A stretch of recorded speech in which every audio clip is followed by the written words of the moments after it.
First up, though, let's talk COVID with my first guest of this hour, Craig McKinley, Conservative MP and a member of the COVID Recovery Group. Good morning to you, Craig.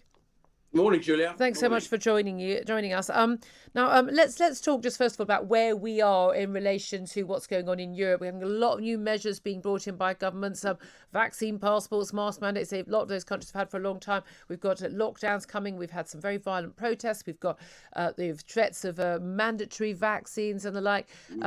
A lot of talk about those possibly having to come in here. Do you think there is any prospect of Britain seeing a wave this winter, anything like what we're seeing in Europe? And if we do, what should the government do about it? Well, I think we're in a wholly different place from the rest of Europe. I mean, there's lots of reasons for that. It didn't help that they rather dished our fantastic AstraZeneca vaccine earlier on in this whole pandemic problem. I think they were doing that more for anti-British sentiments rather than actually looking at the science. But it's no surprise that the populations across much of Europe have had some, I would say, vaccine hesitancy, because if their political leaders had been saying that, this vaccine's bad and you daren't have it over 65 and it lagged behind on their vaccine rollout, I'm not surprised that they're in the state they're in. But the measures that they're taking are the ones that I'm, opposed to, just as I'd be opposed to them if they were introduced in the UK. I mean, mandating populations in free societies to do this or do that, else face lockdowns, fines, and all the rest of it, is I don't think it's something that will ever happen in the UK. But, we've seen lots over this whole COVID 18 months, I would never believe would have happened here in the first place. But I think we're in that's the issue, isn't it? Again, I always like to think, no, we're better than that. We wouldn't do that. But I'm feeling less and less confident about these things. Now, our booster campaign is rolling on apace. It took a very long time to get going, but we have seen a majority of over 50s have now had a third vaccine, thanks to an increase in uptake. We did, of course, see a very, very high uptake of the first two jabs. And when we compare those jab rollouts in different countries, it often completely ignores who's had the jab, because you can vaccinate a million 12-year-olds. Oh, well done you. But it's not really going to save any lives. Whereas vaccinating a handful more of 80-year-olds will save lives. There's no doubt at all. And our take-up rate for over 60s is absolutely huge and one of the highest in the world. And that may well turn out to be the crucial factor. No, you're absolutely right. I mean, I've had my doubts for a long time whether the 12-year-olds really made an awful lot of difference, because those 12-year-olds who do get infected are generally, they hardly even know they've had it.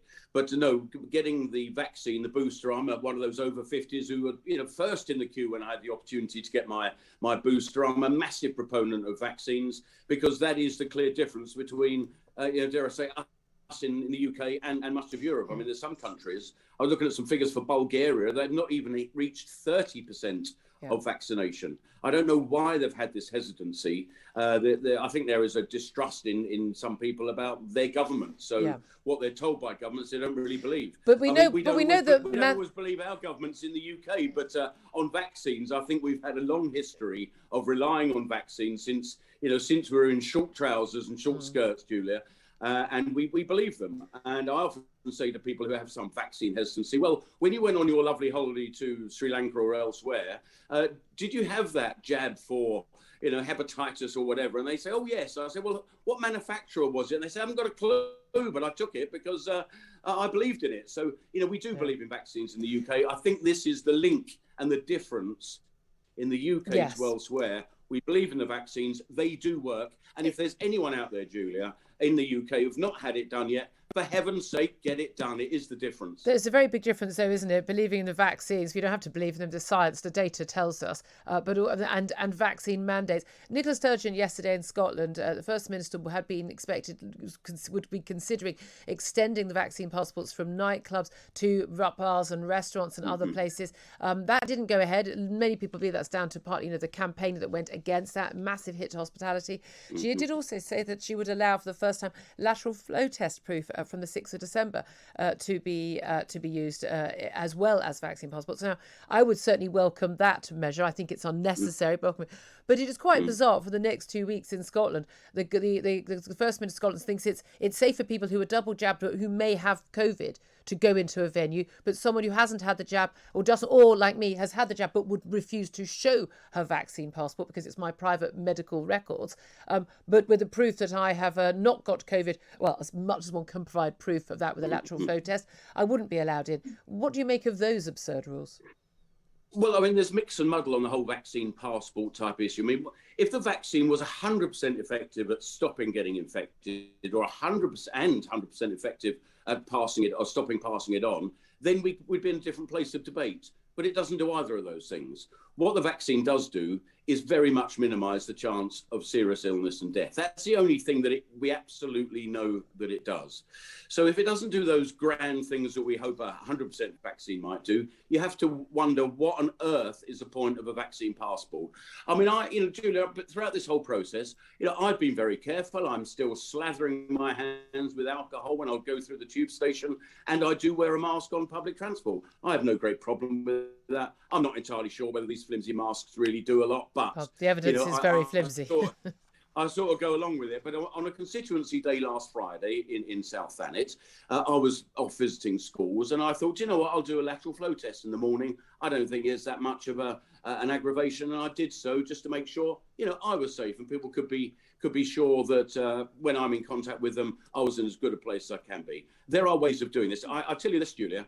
Next year, when this is all over, hopefully, we will be opening cupboards for the next couple of years, and we'll all have piles of these lateral flow tests. All of which have cost billions of pounds. Now, if those billions of pounds have been spent on tackling some of the backlog in NHS cases... we will find our sort of household recycling centres will be full of them, well, I'm sure. I don't think it'll be over, and B, I would rather that money be spent elsewhere. Can I ask you at one particular case here?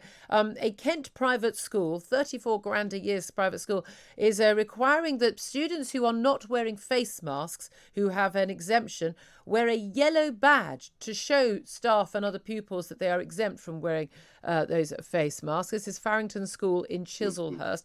In a letter to parents explaining the decision, the headmaster, David Jackson, said exempt pupils should wear a yellow badge and other students should wear a face covering until further notice. The connotations of a yellow badge are extraordinary, are they not? Given that this was the yellow star was forced on Jewish people in Nazi Germany to identify them as Jews. What do you make of this? Well, I read that this morning, and it just seemed completely bizarre. I'm not going into the overtones of times past, but yeah, there are obvious similarities. The clean and the unclean. It is just mad. Just stop it. These schools, just stop it. And if children do get infected, I mean, I've had family members, youngsters who've got infected. They barely had a sniffly cold for a couple of days. I mean, just get on with it. Let's get that herd immunity in some cases throughout those younger cohorts, which I'm sure has been happening anyway over the last few months. And let's just get on with our lives. I'm so pleased that I suppose we've had other issues on the government's agenda over the last few weeks. But isn't it nice that we're not talking on a daily basis? Oh, absolutely. Julia? But we can move on to other things. Well, I'm not sure whether you're going to want me to do that, but I will. I mean, we see, look, the government is in really on the back foot at the moment over various issues, whether it's about the social care cap, whether it's about, pretty much everything at the moment. And obviously Boris Johnson's rambling speech about Peppa Pig losing his place and all of that. U-turns on Owen Paterson and Sleaze. I mean, the list is endless. Very much seen on the back foot. Do you think the announcement today about Harper's Law from Dominic Raab, the Justice Secretary, who we're going to speak to in the next hour, do you think that is an attempt to sort of rebuild a little bit of Tory grounds support for something which is a good old hang 'em and flog 'em sort of law that will please the Blue Rinse Brigade of the Tories?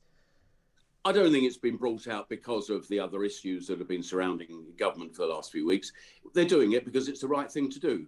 I mean, let's give some credit to government where it is due. It's the right thing to do, and I will very much support it. But, all governments go through some peaks, troughs and lulls. I mean, to me, the main reason that we are seeing a softening in the polls is because of the migrant crisis. Until we get a grip on that and the public can see that we mean business on that, unfortunately, it's a two-way street. We need the French to be compliant. I asked the Home Secretary this week in the Commons, has she made a broad and generous offer to the French to actually say, can we have some British troops and border force on the beaches?